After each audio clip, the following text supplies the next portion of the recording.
السلام علیکم. کاشان بصیرت کے یوٹیوب چینل پہ آپ کو خوش آمدید کہتے ہیں. پاکستان کے اندر اپنی نوعیت کا ایک منفرد یوٹیوب چینل جس پر مختلف موضوعات جیسا کہ تاریخ، فلسفہ، سیاست، اخلاقیات، عقائد اور عالمی شہرت یافتہ مصنفین جیسا کہ شہید مرتضیٰ مطہری، امام خمینی، سید علی خامنائی، آیت اللہ کاظم قزوینی کی شرح آفاق تصنیفات دستیاب ہیں. کاشان بصیرت کے یوٹیوب چینل کو سبسکرائب کر کے قافلہ بصیرت کا حصہ بنیے. آج کی کتاب شیعہ والحاکمون، جس کا اردو ترجمہ شیعہ اور جابر حکمران، زوار حسین مرحوم ولد غلام حسن مرحوم کے خاندان نے سیمی زوار کی آواز میں ریکارڈ کروائی ہے. درخواست ہے ان کے لیے رحم اللہ الکار الفاتحہ، 1 مرتبہ سورہ الحمد اور 3 مرتبہ سورہ توحید پڑھ کے ان کی روح کو اصال فرمائیے. بہت شکریہ.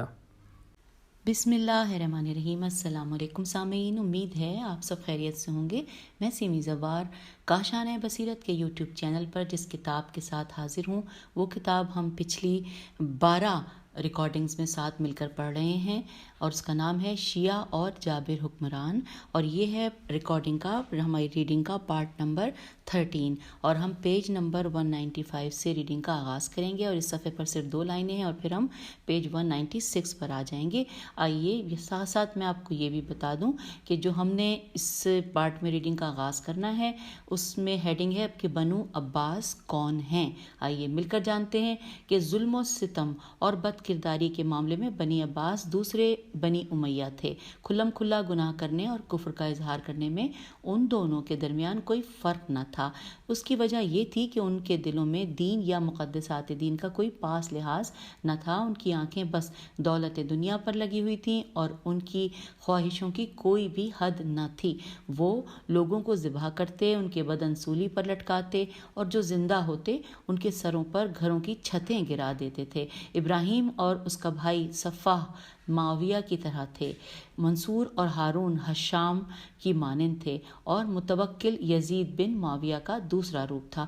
جہاں تک ہمیں معلوم ہے حکمران اپنی کرسی مضبوط کرنے کے لیے خون بہاتے ہیں یا ان کے اپنے الفاظ میں امن و امان قائم کرنے کے لیے بد امنی پیدا کرتے ہیں. لیکن بنی امیہ کے بارے میں جو بیان گزر چکا اور بنی عباس کے بارے میں جو کچھ بیان ہوگا اس سے معلوم ہوتا ہے کہ ان کا مقصد سلطنت کا استحکام یا امن و امان کا قیام نہیں بلکہ خیانت اور خونریزی تھا. یہ اگلے پیراگراف میں پڑھتے ہیں جو کہ انورٹڈ کاما میں لکھا ہے کہ جب اپنی آفاق گیر برائیوں کی وجہ سے بنی امیہ کیفر کردار کو پہنچنے لگے اور مظلوموں کا خون بہانے کے نتیجے میں ان پر عرصہ حیات تنگ ہو گیا اور پوری سلطنت میں بغاوت پھیل گئی، تو ابو العباس صفاح کے بھائی ابراہیم نے ابو مسلم خراسانی کو خراسان بھیجا. اب یہاں جہاں پہ لکھا ہے بھائی ابراہیم نام، اس میں حوالہ دیا گیا ہے حاشیے میں کہ مروان حمار نے ابراہیم کو قید کر دیا اور اسے قید خانے میں ہی قتل کر دیا گیا یا زہر دے دیا گیا. یہ حاشیے میں صرف ایک لائن تھی. ہم دوبارہ سے وہیں پہ جہاں سے حاشیے میں آئے تھے اسی جانب چل پڑے ہیں کہ بھائی ابراہیم نے ابو مسلم خراسانی کو خراسان بھیجا اور کہا کہ میری ہدایت غور سے سنو، اہل یمن میں دلچسپی لو، ان کی عزت کرو اور ان کے ساتھ میل جول بڑھاؤ کیونکہ خدا خلافت کو ان کے ذریعے مکمل کرتا ہے. قبیلہ ربیہ کو بدنام کرو اور کہو کہ قبیلہ مزرمیم زوادرے کے دن گنے جا چکے ہیں. جن لوگوں پر تمہیں شک ہو انہیں قتل کر دو اور اگر ہو سکے تو خراسان سے عربوں کا صفایا کر دو. ہر اس لڑکے پر کہ جس کا قد 1 میٹر ہو الزام لگاؤ اور اسے قتل کر دو. یہاں پر انورٹڈ کاما کلوز ہو گیا. آگے لکھا ہے کہ احمد بن علی مقریزی اپنی کتاب النزاع والتخاصم فی ما بین بنی امیہ و بنی ہاشم میں یہ واقعہ نقل کرنے کے بعد لکھتا ہے کہ خدا تمہیں عزیز رکھے. ایسی ہدایات کا ان ہدایتوں سے کیا تعلق ہے کہ جو خلفائے راشدین اپنے امال عین میم الف لام اموال کو دیا کرتے تھے. ہم آ گئے پیج 197 پہ. لکھا ہے خدا کی قسم اگر ابو مسلم کو مشرکین سے جنگ کرنے کے لیے بھیجا گیا ہوتا تب بھی ایسی ہدایات دینا جائز نہ تھا. جبکہ اس وقت اسے ایک اسلامی علاقے میں بھیجا جا رہا تھا. اس سے خواہش کی گئی کہ مہاجر و انصار کی اولادوں کو بلکہ تمام عربوں کو نیست و نابود کر دے اور علاقے چھین لے جو انہوں نے دشمن سے اور اپنے آباء و اجداد سے حاصل کیے تھے. عباسی چاہتے تھے کہ زمینوں پر قبضہ کریں، بیت المال سے موج اڑائیں اور خلق خدا کو اپنا غلام بنائیں. ابو مسلم نے ابراہیم کی ہدایات پر عمل کیا. سوال یہ ہے کہ ابراہیم کے الفاظ انورٹڈ کاما میں یہ الفاظ ہیں کہ جن اشخاص پر تمہیں شک ہو انہیں قتل کر دو انورٹڈ کاما کلوز کی، اور معاویہ کے الفاظ انورٹڈ کاما کے جس شخص پر علی علیہ السلام کے شیعہ ہونے کا شبہ ہو اسے کڑی سزا دو اور اس کا گھر ڈھا دو انورٹڈ کاما. اس میں کیا فرق ہے؟ اب یہاں پہ سوالیہ نشان ہے. ابو العباس صفاح نے محمد بن سول سواد و لام کو موصول کا عامل مقرر کیا اور اہل موصل نے اس کی اطاعت قبول نہ کی. اس نے صفاح کو لکھا کہ اس کی جگہ کسی اور کو بھیج دے. صفاح نے اپنے بھائی یحییٰ کو 12,000 کا لشکر دے کر بھیجا اور اتنا بڑا لشکر دیکھ کر اہل موصل ڈر گئے اور جان کی امان مانگنے لگے. انہیں امان دینے کے بعد یحییٰ نے وہ قتل عام کیا کہ خدا کی پناہ گلیوں میں اتنا خون جمع ہو گیا تھا کہ راہگیروں کے پاؤں اس میں ڈوب جاتے تھے. رات کو یحییٰ نے جب ان عورتوں کے بین سنے کہ جن کے شوہر مارے گئے تھے تو اس نے کہا کہ ان عورتوں اور بچوں کو بھی قتل کر دو. یہ قتل عام 3 دن تک جاری رہا. حوالہ ہے تاریخ کامل ابن اسیر جلد نمبر 4 صفحہ نمبر 340. جب ہم ابراہیم کی ہدایات سے اس واقعے کا تقابل کرتے ہیں تو پتہ چلتا ہے کہ ظلم ڈھانے میں بنی عباس بنی امیہ سے 2 ہاتھ آگے ہی تھے. اگر ہم تناسخ کے قائل ہوتے تو کہہ سکتے کہ معاویہ اور حجاج کی ظالم روحیں ابراہیم اور یحییٰ میں حلول کر گئی تھیں. ہم آگے پیج نمبر 198 پہ. لکھا ہے صفاح عباسی، یہ ہیڈنگ ہے. لکھا ہے صفاح کا نام سین فے الف ہے. صفاح کا نام عبداللہ اور کنیت ابو العباس تھی. وہ بنی عباس کا پہلا حکمران تھا. 132 ہجری میں اس کی بیعت کی گئی. وہ 4 سال سے کچھ اوپر حکومت کرنے کے بعد 136 ہجری میں مر گیا. عباسی آئے تو تھے بنو امیہ کے مظالم کی تلافی کا دعویٰ لے کر، لیکن جب انہیں حکومت مل گئی تو انہوں نے ظلم و ستم، ظلم و تشدد اور قتل و غارت گری میں بنو امیہ کو بھی مات کر دیا اور حتی الامکان بنی امیہ کے ایک ایک فرد کو ڈھونڈ نکالا اور چن چن کر بڑے وحشیانہ طریقے سے قتل کیا. جب تک صفاح کو یہ احساس رہا کہ بنی امیہ کی جان میں جان باقی ہے وہ نچلا نہیں بیٹھا. اس نے ایک قدم آگے بڑھ کر ان سب کو فنا کے گھاٹ اتار دیا جن کی وفاداری مشکوک تھی یا جن سے حکومت بنی عباس کو خطرہ تھا، جیسا کہ اس نے ابھی سلمہ خلال کے خیلام الف لام کے ساتھ کیا. اس کے بھائی یحییٰ نے موصل میں، اس کے ایک چچا حجاز میں، دوسرے چچا سلیمان نے بصرے میں اور ابو مسلم نے خراسان میں ایسے ہی اقدامات کیے. بخارا میں شریک بن شیخ مہری کا ابو مسلم سے جھگڑا ہو گیا. شریک نے کہا کہ تمہیں عدل سے کام لینا چاہیے، ہم نے بنی عباس کی بیعت اس لیے نہیں کی تھی کہ خون بہائیں. یہ سن کر ابو مسلم نے اسے قتل کر دیا اور اس کے 30,000 ساتھیوں کو سزائیں دیں. ابو العباس کو صفاح یعنی خونی کا لقب اس لیے دیا گیا کہ اس نے بہت خون بہایا. کہا جاتا ہے کہ اس نے اموی خاندان کے 80 افراد کو بلا بھیجا تاکہ انعامات حاصل کریں اور کھانا کھائیں. جب وہ آ گئے تو اس نے حکم دیا کہ انہیں قتل کر دیا جائے. پھر ان کی نیم مردہ لاشوں پر قالین بچھا کر کھانا کھایا. کھانا ختم ہوا تو صفاح نے کہا کہ میں نے آج تک اتنا لذیذ کھانا نہیں کھایا. بنی امیہ اس بات کے مستحق تھے کہ انہیں قتل کیا جاتا، لیکن انہیں دعوت پر بلا کر قتل کر دینا اور ان کی لاشوں پر بیٹھ کر کھانا کھانا ایسی مجرمانہ اور پست ذہنیت ہے جو بنی امیہ کے حصے میں بھی نہیں آئی تھی. ہم آ گئے ہیں پیج نمبر 199 پر. بہت سے لوگوں نے بالخصوص شعراء نے بنی عباس کو بنی امیہ کا خون بہانے پر اکسایا. صرف امام علی علیہ السلام کی اولاد تھی جس نے عباسیوں کو بے دھڑک امویوں کا خون بہانے سے روکا اور ان میں سے جو زندہ تھے ان کی حفاظت کے لیے عذر تراشے۔ اگرچہ بنی امیہ کے بیشتر جرائم کا نشانہ اولاد علی علیہ السلام بنی تھی، لیکن انہوں نے انتقام کے انداز میں نہیں سوچا، کیونکہ وہ ان صالح بزرگوں کی نسل سے تھے جنہوں نے جنگ صفین میں عمرو بن عاص کی جان بخشی کر دی تھی، جنگ جمل میں مروان کو معاف کر دیا تھا، اور گھاٹ پر قبضہ کر لینے کے بعد معاویہ اور اس کی فوج کو پانی استعمال کرنے کی اجازت دے دی تھی۔ بریکٹ میں لکھا ہے حالانکہ پہلے جب معاویہ نے گھاٹ پر قبضہ کیا تھا تو اس نے ان پر پانی بند کر دیا تھا، اور یہاں پر بریکٹ کلوز ہو گیا۔ پھر لکھا ہے کہ اور اجازت دے دی اور فرمایا کہ جب تم دشمن پر فتح پالو تو این فیواؤ یعنی افو درگزر کو اپنی فتح کا شکرانہ قرار دو۔ امام علی علیہ السلام کی اولاد کا طرز عمل کوئی نئی بات نہیں تھی، وہ اس گھرانے کے فرد تھے کہ جو عدل اور تقوی کا گھرانہ تھا۔ ابن اسیر لکھتا ہے، یہ ہم نیکسٹ پیراگراف میں، ابن اسیر الف سے یہ رے، ابن اسیر لکھتا ہے کہ بنی عباس کے ایک عامل داؤد بن عروہ نے بنی امیہ کو مکہ مدینے سے ختم کرنے کا فیصلہ کیا۔ عبداللہ بن حسن نے اس سے کہا کہ اگر تم بنی امیہ کو قتل کر دو گے تو اپنی طاقت کا مظاہرہ کس کے سامنے کرو گے؟ کیا ان کے لیے یہ اذیت کافی نہیں کہ وہ دن رات تمہیں مسند اقتدار پر بیٹھا دیکھیں اور کڑتے رہیں؟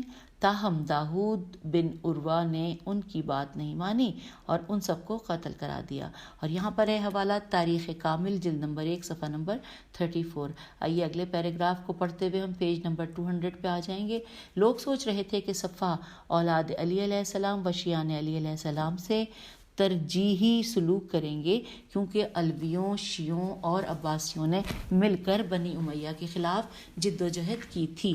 بنی عباس نے علویوں کا نام استعمال کیا، ان کا سیاسی نعرہ یہی تھا کہ ہم اولاد علی کے حامی ہیں، کیونکہ وہ جانتے تھے کہ لوگ بنی عباس کے مقابلے میں اولاد علی کی زیادہ عزت کرتے ہیں اور ان سے عقیدت رکھتے ہیں۔ اب اگلی ہیڈنگ ہے شعراء اور بنی عباس۔ لکھا ہے برا ہو نشہ اقتدار کا کہ حکومت ملتے ہی بنی عباس علویوں اور شیعوں سے دور ہو گئے۔ محمد احمد براق اپنی کتاب ابو العباس صفحہ کے صفحہ نمبر 48 پر لکھتا ہے کہ انقلاب کی بنیاد دراصل اولاد علی نے رکھی تھی، کیونکہ خراسان کے لوگوں کی اکثریت اہل بیت علیہ السلام سے محبت کرتی تھی اور انہیں بنی عباس سے کوئی لگاؤ نہ تھا۔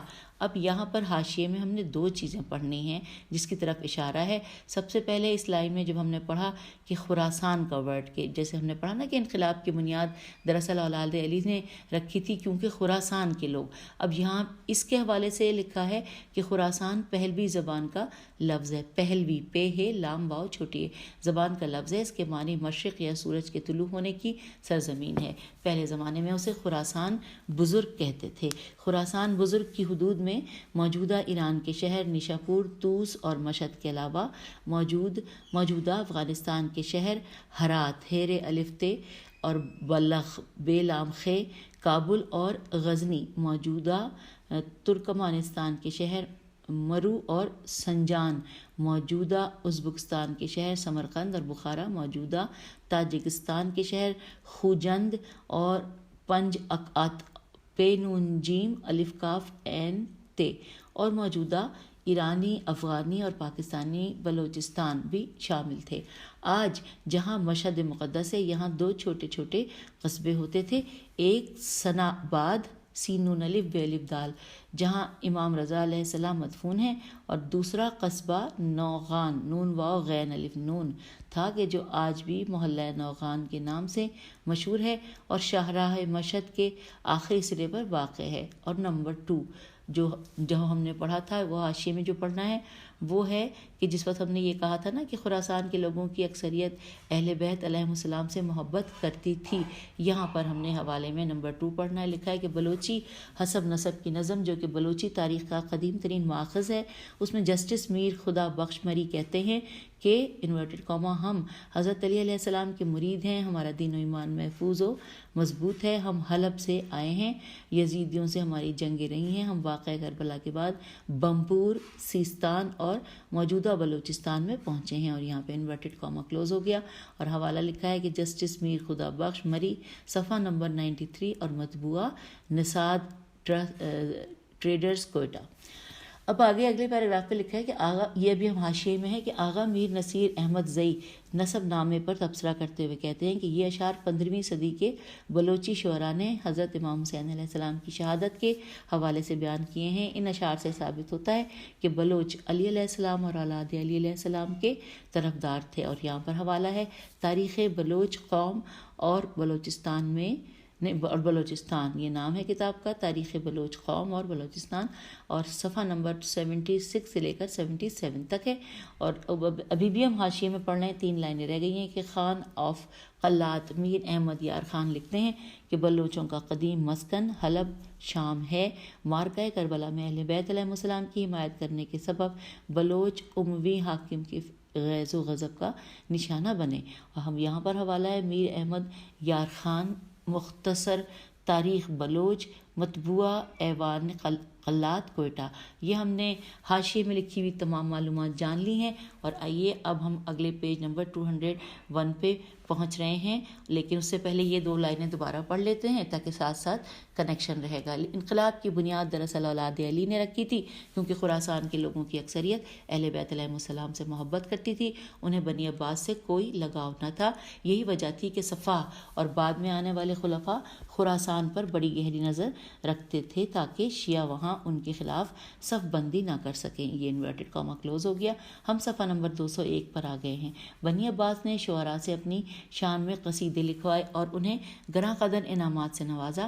چنانچہ شعراء نے اولاد علی علیہ السلام پر نکتہ چینی کی اور انہیں خلافت کے لیے نااہل قرار دیتے ہوئے کہا کہ بنی فاطمہ سلام اللہ علیہ رسول اکرم صلی اللہ علیہ وآلہ وسلم کے مادری رشتے دار ہیں، جبکہ بنی عباس حضرت صلی اللہ علیہ وآلہ وسلم کے پدری رشتے دار ہیں۔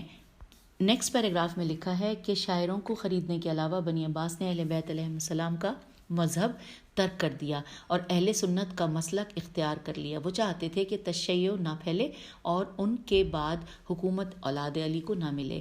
اس طرح بنی عباس نے بنی امیہ کا مقصد اور مسلک آگے بڑھایا۔ وہ عقیدہ، سیاست اور اعمال میں ان کے ہمنوا بن گئے۔ البتہ صفا نے کسی شیعہ کو قتل نہیں کیا۔ اس نے دیگر عباسی خلفاء کی طرح کسی شیعہ پر ظلم نہیں کیا، کیونکہ اس کی تمام تر توجہ بنو امیہ کو ختم کرنے اور انقلاب کو مستحکم کرنے پر مذکور تھی۔ نیز انقلاب سے پہلے تک صفا شیعوں کے ساتھ مل کر بنی امیہ کے خلاف جنگ لڑتا رہا تھا اور شیعوں نے بھی حکومت حاصل کرنے میں اس کی مدد کی تھی۔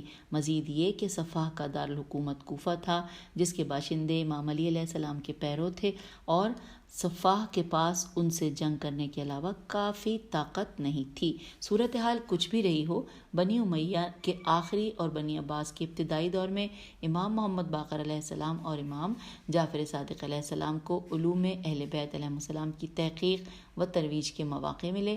یہ ان اماموں کی محنتوں کا ثمر ہے کہ آج اسلامی کتب خانے کتب حدیث سے بھرے ہوئے ہیں اور فقہ، فلسفہ، تفسیر اور اخلاق وغیرہ پر کتابیں دستیاب ہیں۔ اب اگلی ہیڈنگ پڑھتے ہوئے ہم پیج نمبر 202 پر کہ ہیڈنگ ہے منصور عباسی۔ لکھا ہے بنی عباسی کے دوسرے خلیفہ کا نام عبداللہ، کنیت ابو جعفر اور لقب منصور تھا۔ وہ محمد بن علی بن عبداللہ بن عباس کا بیٹا تھا۔ حضرت عباس رضی اللہ بن عبد المطلب رسول اللہ صلی اللہ علیہ وآلہ وسلم کے والد ماجد حضرت عبداللہ کے پدری بھائی تھے۔ منصور کی بیعت 136 ہجری میں ہوئی اور وہ 22 سال حکومت کرنے کے بعد 185 ہجری میں فوت ہوا۔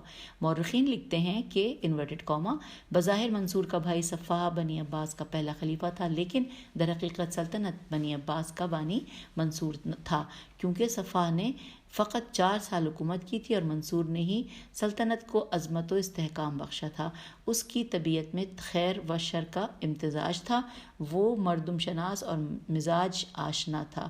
اس نے لوگوں کے ساتھ رابطے بڑھائے اور علماء کی ایک کمیٹی بنائی تاکہ وہ پورے خلوص کے ساتھ سلطنت عباسیہ کی حفاظت اور بقا کے لیے اپنا اثر رسوخ استعمال کریں۔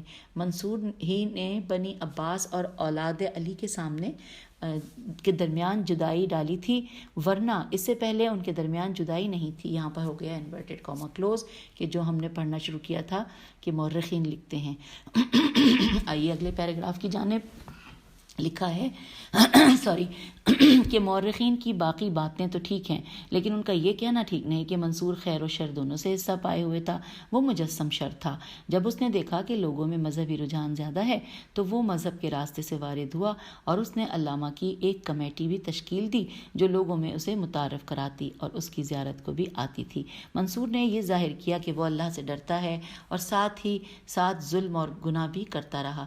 اگر یہ کہا جائے کہ اس میں اچھائی اور برائی کا امتزاج تھا تو اس کا مطلب یہ ہے کہ اس نے سازش اور تقدس کو یکجا کر دیا تھا، اور یہی وجہ تھی کہ اس سے اچھائی اور برائی کا امتزاج کہا گیا ہے۔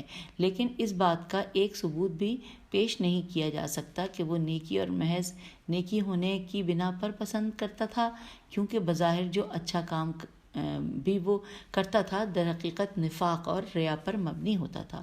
اب اگلی ہیڈنگ ہے پیج نمبر 203 پہ ہم آ رہے ہیں کہ سرکاری واعظ، لکھا ہے ابن عبد ربا اندلسی نے العقد الفرید، یہ بھی انک کی وجہ سے پڑھنے میں دشواری ہے، العقد الفرید جلد نمبر 1 صفحہ نمبر 41 میں لکھا ہے کہ ایک دن منصور کے پاس ایک سرکاری واعظ بیٹھا ہوا تھا۔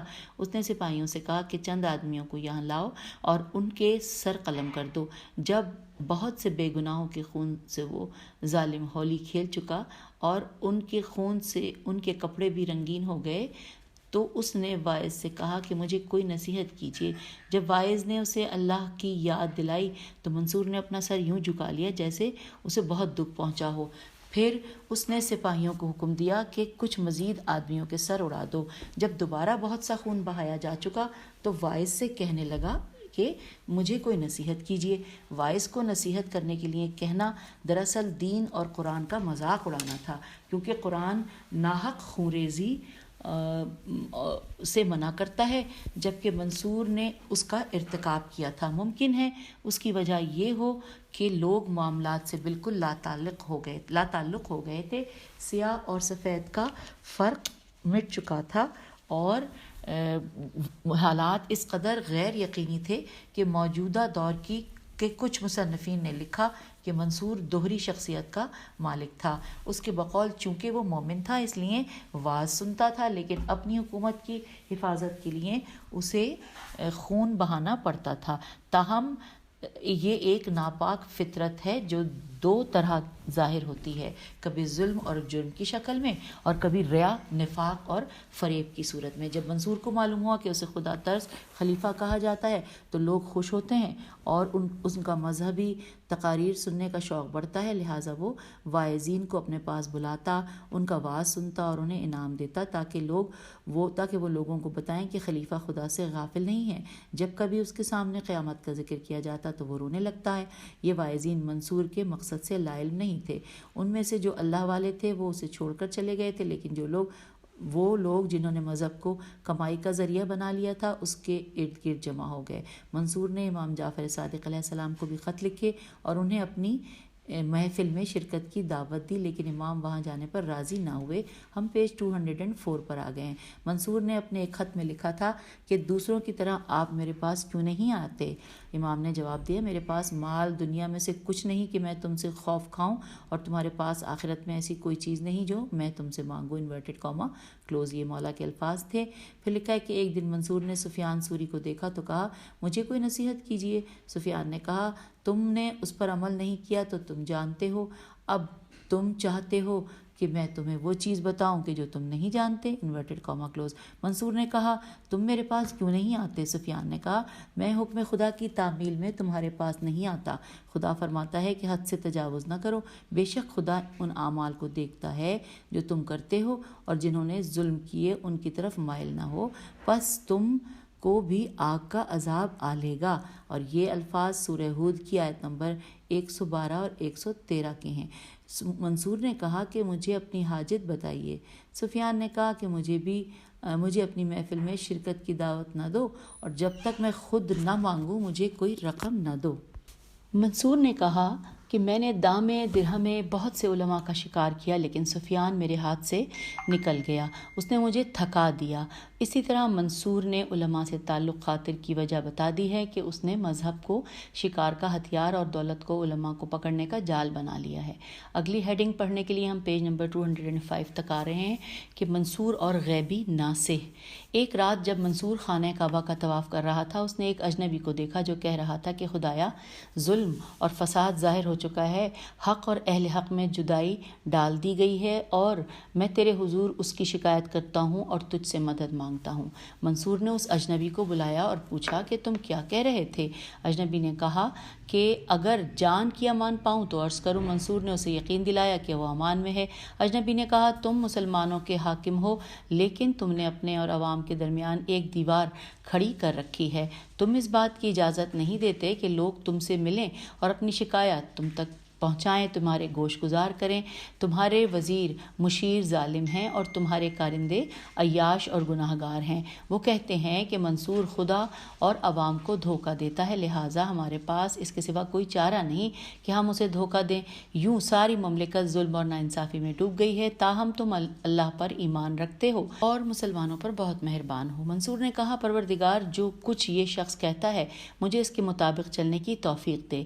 اسی دوران وہ ناصح غائب ہو گیا۔ کہا جاتا ہے کہ وہ حضرت خضر علیہ السلام تھے۔ در حقیقت یہ ایک جعلی قصہ ہے جسے مورخین اور علماء اخلاق نے لکھا ہے اور مقررین اسے ممبر سے بیان کرتے ہیں۔ کسی نے بھی اس واقعے پر اعتراض نہیں کیا اور سب اسے درست سمجھتے ہیں، لیکن میرے خیال میں یہ قصہ جعلی ہے۔ اگر یہ جعلی نہ ہوتا تو ناصح ایک اجنبی شخص نہ ہوتا، اور اگر وہ حضرت خضر علیہ السلام تھے تو وہ منصور کے لیے ہی کیوں تشریف لائے؟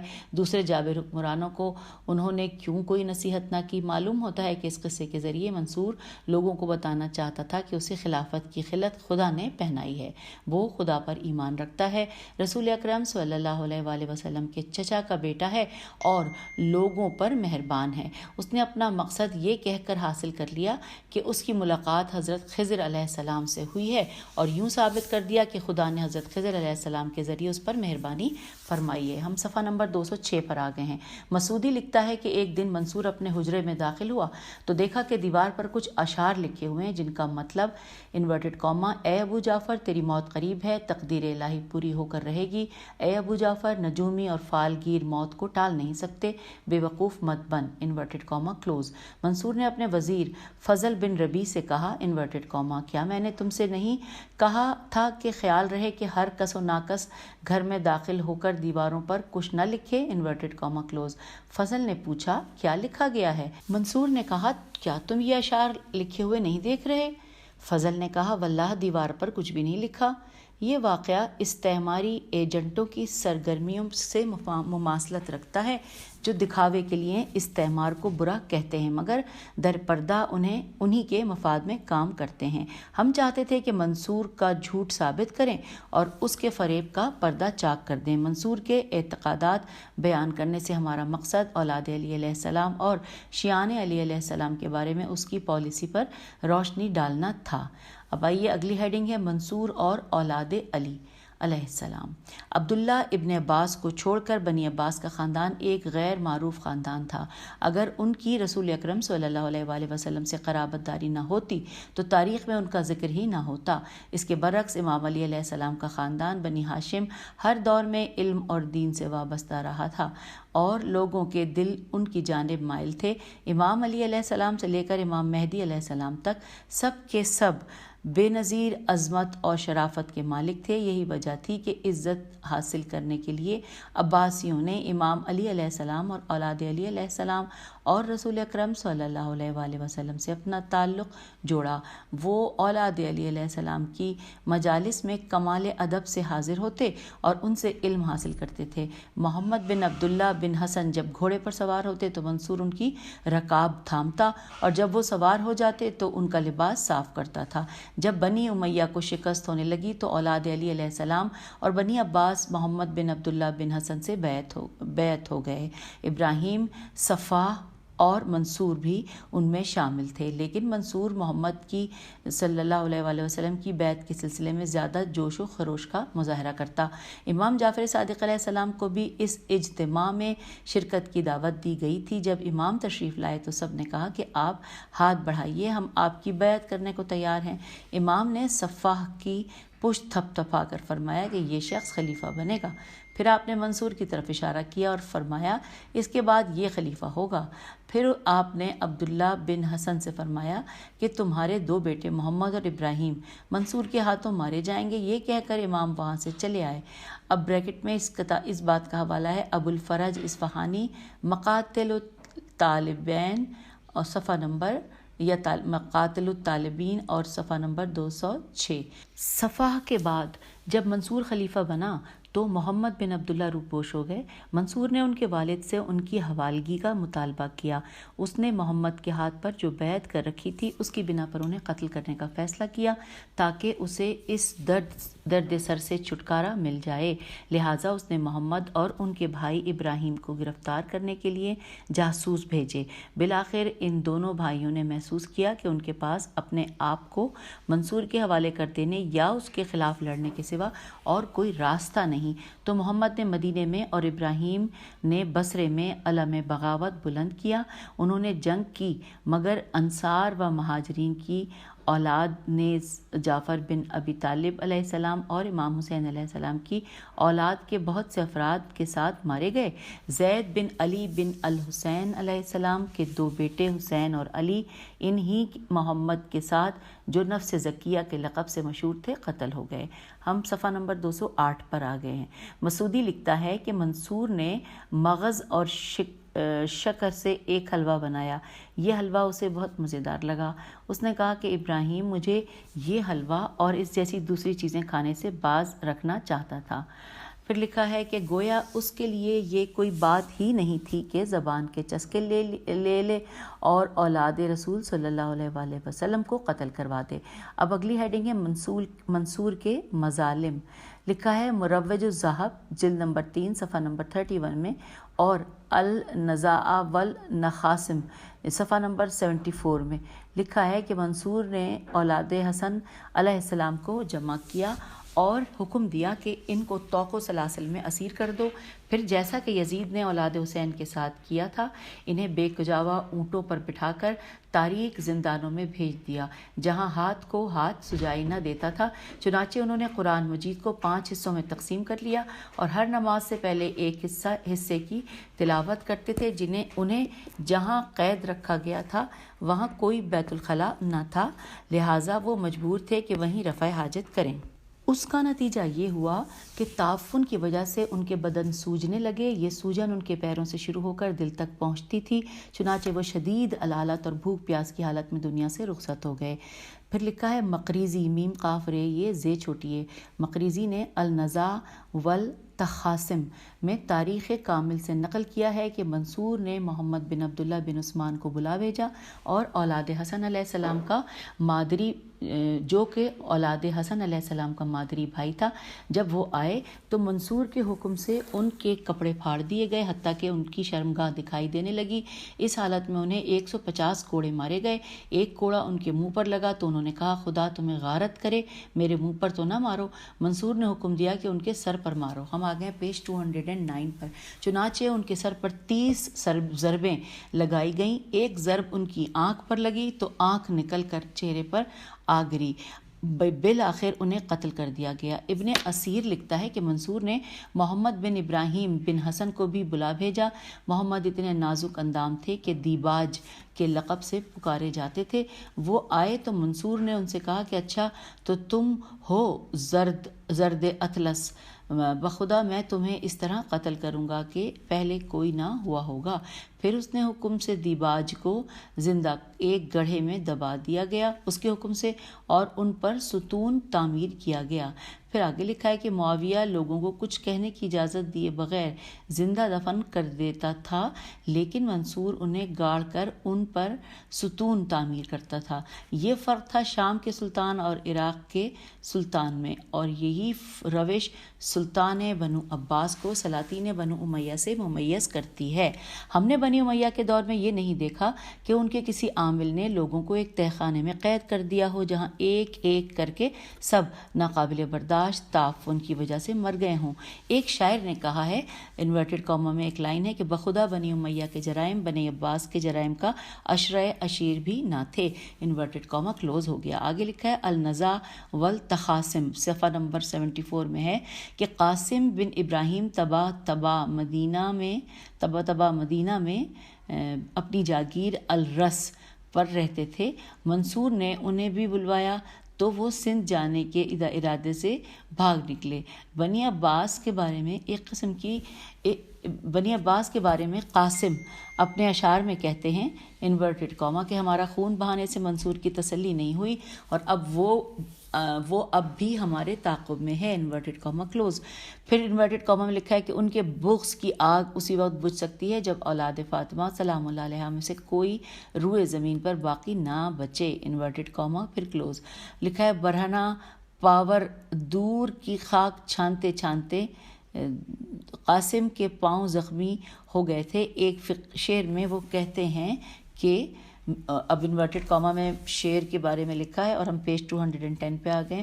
وہ کہتے ہیں کہ امید ہے کہ ہڈیوں کے جوڑنے والے خدا کے لطف سے ٹوٹی ہوئی ہڈیاں جڑ جائیں گی، اور پھر بریکٹ میں لکھا ہے کہ دعائے جوشن کبیر میں خدا کو جابر العزم الکثیر کہا گیا ہے۔ میں خدا سے مایوس نہیں ہوا، وہ ضرور ان کی مدد کرے گا جو صعوبتیں برداشت کر رہے ہیں، انورٹڈ کاما کلوز۔ پھر اس کے بعد نیکسٹ پیراگراف میں لکھا ہے کہ النزاع والتخاصم، صفحہ نمبر 76 میں ہے کہ منصور نے ایک کمرہ اپنے بیٹے مہدی کی بیوی کی نگرانی میں دیا اور اسے قسم دی کہ وہ اس کی زندگی میں اس کمرے کو نہیں کھولے گی۔ منصور کے مرنے کے بعد جب مہدی نے کمرہ کھولا تو دیکھا کہ آل ابی طالب علیہ السلام کی لاشیں پڑی ہیں اور ان کے ماں باپ کے نام کاغذ کے پرزوں پر لکھے ہیں، ان کے کانوں سے لٹک رہے ہیں، ان میں کچھ بچے بھی تھے۔ اب آگے لکھا ہے کہ مقریزی لکھتا ہے کہ ان جرائم کا عدل اور دین محمد اور پیشوایان دین کی روش سے کیا تعلق ہے؟ اس صفاقی کا رحمت للعالمین کے ساتھ قرابت داری سے کیا واسطہ ہے؟ خدا کی قسم ان اعمال کا دین و مذہب سے کوئی تعلق نہیں، یہ تو وہ اعمال ہیں جن کے بارے میں قرآن کہتا ہے۔ سورہ محمد کی آیت نمبر 22 اور 23 کا یہ ترجمہ پڑھتے ہیں کہ اے منافقوں، عجب نہیں کہ جب تم حاکم بن جاؤ تو زمین میں فساد مچاؤ اور اپنے رشتوں کو توڑ ڈالو، یہی تو لوگ ہیں جن پر خدا نے لعنت کی ہے اور ان کے کانوں کو بہرا اور ان کی آنکھوں کو نابینا کر دیا ہے۔ اور یہ ہم نے سورہ محمد کی آیت نمبر 22 اور 23 کا ترجمہ پڑھا۔ پھر لکھا ہے کہ کیا ایک شخص کا یہی کردار ہونا چاہیے جو کہتا ہو کہ وہ خدا، آخرت اور قرآن پر ایمان رکھتا ہے اور خدا کا خلیفہ اور رسول خدا صلی اللہ علیہ وآلہ وسلم کے چچا کا بیٹا ہے۔ اور یوں صفحہ نمبر 210 پہ یہ ریڈنگ جو ہم کر رہے تھے اس کا اختتام کرتے ہیں۔ انشاءاللہ اگلی آڈیو میں اس سے آگے پڑھیں گے کہ جس کی ہیڈنگ ہے امام جعفر صادق علیہ السلام اور منصور۔ اجازت دیجیے، خدا حافظ۔